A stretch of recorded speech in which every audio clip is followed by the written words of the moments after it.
Welcome, Kate. I am so excited that you are here today to tell us a little bit about your journey. Thank you. Thank you. I'm excited to be here. Yay. Awesome. Okay, so let's dive in.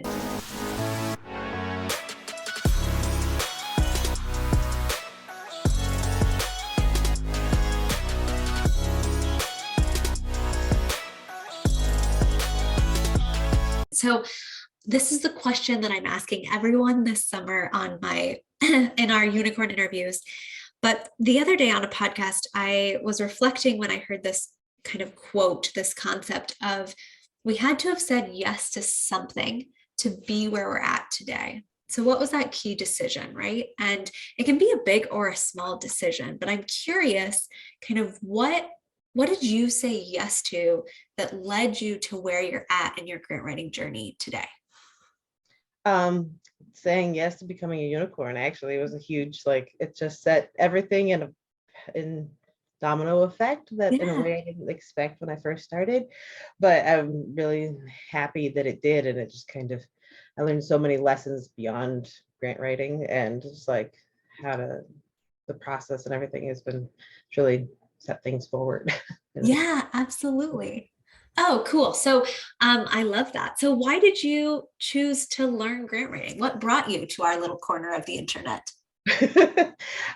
So I have a master's in social work, and I used to work in social work for a lot of years before having kids. Yeah. And then my program that I was working at closed down. We lost our funding, and then I quickly after that, I got pregnant with my daughter, and my mom got sick, and I couldn't work for a while. Yeah. Yeah. And so I had this break and I wanted to get back into it was nearing a time when I was actually going to be able to get back into Mhm. working. Yeah. But I was afraid that I was going to have to start all over again Yeah. because I'd been out of it for like 5, 6 years. And I was like, I don't really know what I'm going to do. And I wanted to figure out. I have 2 autistic kids and they need me to take Yeah. them to school and pick them up Yeah. and be there and be able to be present and all that kind of stuff. Absolutely. So I wanted something that was, I don't know, malleable, I guess, Yeah. Yeah. adaptable Yes. to my Yeah. life. Hmm. And I had done some work with grants and stuff and doing social work, and I always really enjoyed it. I love writing. I was a journalism major in undergrad, and I don't know, I just like writing. So it seemed like and it came up because I started looking for a grant for something for my daughter's preschool. Okay. And I was like, oh, and I was like, oh, I could do this. And then so I was like, okay, maybe this will be a way back into I could utilize my social work background and like grant writing and Absolutely. in Yep. freelance grant writing seemed like a really great opportunity and a way to get back into the workforce. And that was why I initially signed up, and I was very Awesome. excited about it. Yeah. Yeah. So I know that when you originally signed up, you were thinking, okay, this malleability, this flexibility is going to come from being a freelancer or building my own business, right? As a grant writer. And then you did the informational interview challenge in January and had this incredible light bulb moment of actually, I don't really like chasing these clients, right? And I know that there were so many wins that came out of that challenge. Your win has stuck with me above probably all others because it was such a milestone and so right? You thought about it. It was so important for you. And it really carved out then what happened next. So, do you want to talk about kind of what that light bulb felt like and then how you decided to kind of transition into what ended up being a full-time job? Yeah. Yeah. So early on, back in September, I was Yeah. starting to do informational interviews. I had been in the program, and one of them I did was with a grant writer that I knew that was on the board of the Autism Society. So we had been in a parent group together, and I was Yeah. like, Linda did it. I can talk to Linda. Yeah, So, absolutely. and she was like, and she said, you need to get into the community, like go volunteer with the Autism Society. And I was like, okay, cool. And so I started doing that while I was doing other informational interviews and trying to like build up. I was like really, really trying. I think in December I met with you just like crying because I was like, informational interviews are so hard. Yes. Like I could do like I love talking to the people, but the like selling myself part, Mm, yeah. it never I just couldn't do it. Like that transition, like I don't have that kind of confidence, I guess. I don't know if that transition just wasn't. I'm a social worker. I'm not a salesman. I couldn't do that transition. And meanwhile, I was volunteering at the Autism Society and really loving Yeah. it, really loving the opportunity for doing like working with the organization and the programs and stuff like that. So when the informational interview challenge was, I was like sitting there trying to like rev up I was like, I'm going to join this challenge and I'm going to do it. And I'm going to Yes. get all the informational interviews. And the way I always set goals are like, 20 times loftier than actually achievable by Right. anybody. So I was You like, are a grant writing unicorn because you've set unrealistic expectations. and so, but I was doing that and I was like talking to Bree, she's the executive director of the Autism Society. And I was like, and we were talking about grant writing and having I was talking about the benefits of having like a grant writer on staff. I was like, because you can know more info, like intimately what's going on and things like that. We were just like casually talking. And then she like came to me the next time and she's like, so I have this job that I think you'd be great for. And so I applied and it was a long kind of process, but Yeah. and then that led to me getting this job. And it's so perfect for me because I'm the program and grant coordinator. So great. So Yeah. So talk I to us get more about that. Mhm. both sides of what I want to do. Like I get to do like the program design and organization and all that stuff, like working with the groups and the people and all that, but also like being able to work on grants and organize all the like, manage them and work on them and all that kind of stuff. And I think it kind of that I like that they feed into each other. I think Yeah. it add an extra perspective knowing the program so intimately as I'm Yeah. looking through grants, as I'm writing them, to be able to say, like, I know what's going on this side and do this side. So, and for me, it really just melded both those sides of the things I really like together. So Absolutely. And that, an organization that you really care about. yes, that I really care about. And it also worked out that the organization is amazing and it's Bree is amazing. And it's been because everybody that worked there's three of us. They're all moms of autistic kids. We all understand what we need. Yes. And like Yeah. I drop my kids off at school, I go to work, I get off work, I pick my kids up. Like it, and I if love like that. one day my son got sick and it was just like, Yeah. I gotta go. She's like, okay, bye. Like there's not like Yep. that kind of, I didn't know this type of work environment existed where people were like understanding and like, oh yeah, you have a life and a family. That's great.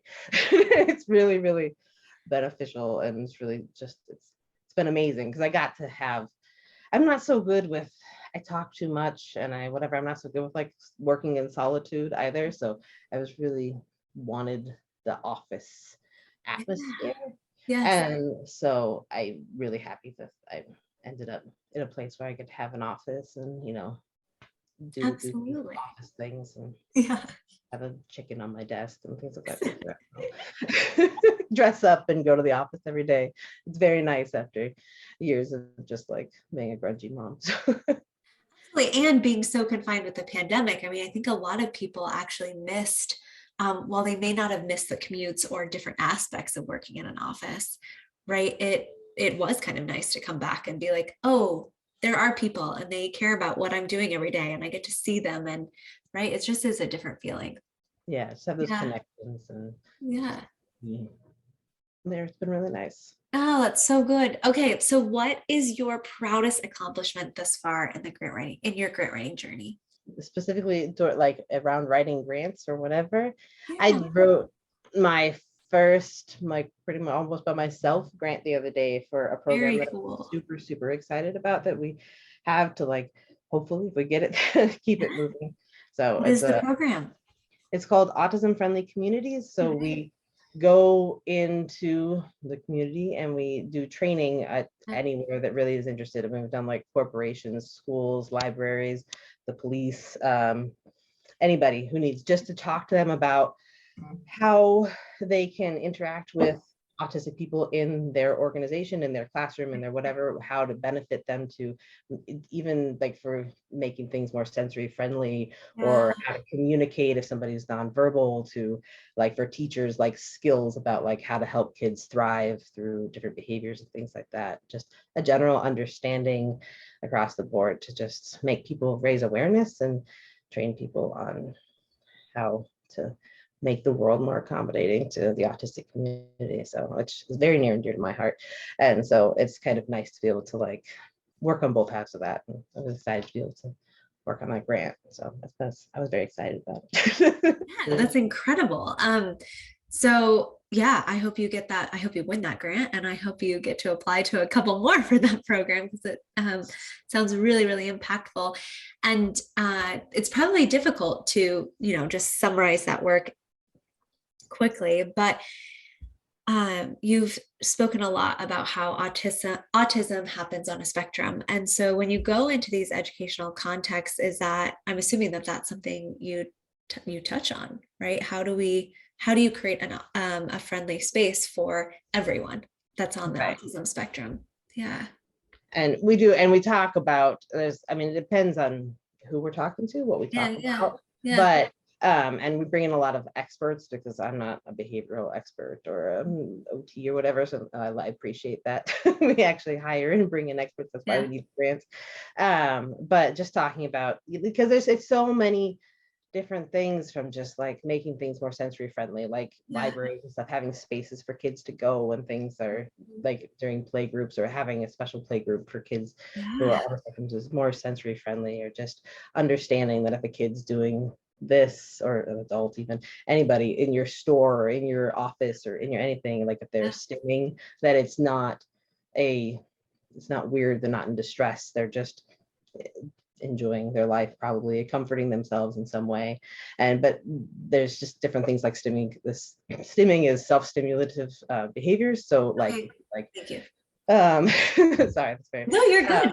Like flapping your arms, or like my kids jump up and down a lot, they're really excited. My daughter runs back and forth across the room, like any sort of repetitive behaviors. It's a self-soothing kind of thing. We all do it, like when you Yeah. knock your knee up and down, or Yeah. you bite your nails, or Yeah. you like, rub a part on your leg, or people have all, it's just they, and autistic type people, they tend to be a little more pronounced, and that's all very much on a spectrum, depending on the person and how they've learned, or how whatever they feel. So Yeah. but So, just raising awareness of that. yeah, can I ask a question about that? And this is like probably going down a rabbit hole, but did you help your kids identify what those behaviors were for them to help them identify the self-soothing techniques? Or is it something that is kind of that comes natural, that they do naturally, and then it self-soothes because it just is a part of their nature? It's just a part of their nature, they just Yeah. do it because it's just what they need to do, they Yeah. want to do, it just Yeah. feels good. Like my daughter literally cannot contain excitement, like sitting still. Like she just has to, like she takes a bite of food and she has to run across the room because she's just so excited. It was so good. Oh my gosh. So Oh she's my like bouncing up and down. gosh. It's just like between each bite. It's so it's just, she just does it. And it's just not standing in her way and stopping her and saying, oh, you look like a weirdo or whatever, to make her feel Yeah, or comfortable. calm down or whatever. Squish that Yeah, joy and that fire. Yeah. yeah, letting her do what she needs to do, and as long as she's, not like hitting other people around her, breaking things or whatever, like, but Sure. as long as so yeah, so it's totally innate and natural, just a thing you That's do. so cool. Yeah, so the parenting comes in at the letting them do that and not negating the self-stimulating behavior, probably. Yes, Yeah. yes, letting them be. Yeah, powerful mom. So how are you balancing this transition from not working to working? And I know that, your job is very great at letting you still be the present mom that you need and want to be. But was there anything challenging about that transition that that you were caught up by? I did not appreciate the time I had during the day enough. Like my partner has had to step up 150%. They have to like do a lot more around the house. Otherwise, it's just Yeah, never getting done because I'm not here during the day to do it. right. And so that's been probably the biggest transition is like just I don't have as much time to get stuff done and having to relearn how to fit that into the ends of the day.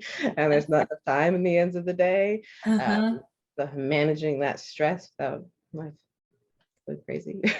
So that's, and I think it's been, that kind of transition. Yeah, Thankfully, I have the most amazing partner who's been just definitely just like picked up my slack and been doing great. So it's been that's working out, awesome. and I'm grateful to them because without it, we'd be in a very big mess. Oh, that's so cool. It makes me so happy because um, you are so full of joy. And to know where you were, what I guess 7 months ago when we talked in December to where you are now is so inspiring and humbling. Like you really did some incredible self-reflection. And I know that you said that you weren't great at pitching, but um, you brought all of these other skill sets and you showed up as your confident, amazing self, I am sure, to this conversation with Bree. And that light really shone through. And you can tell because it's shining through right now. Like it's just really incredible to see so much joy radiate. No, Yeah. thank you. Yeah. You're so welcome. Okay. So, what are some key takeaways that you have from learning with us? To get over yourself and just do it. I think like I think that there's a general like attitude amongst the Mhm. unicorns that just it's terrifying, right? Like asking for informational interviews, like going out there and writing, like it seems so overwhelming. The idea of like writing a grant or like Yeah. all of it seems so overwhelming. But if you just get in there and do it, just like jump and be, Yeah. listen. I think that's been my biggest takeaway of learning that like you'll figure it out when you get there. And you have more skills than you think you have. Like I definitely like through the course and everything, I have all those skills and like when I apply them, it's like automatic.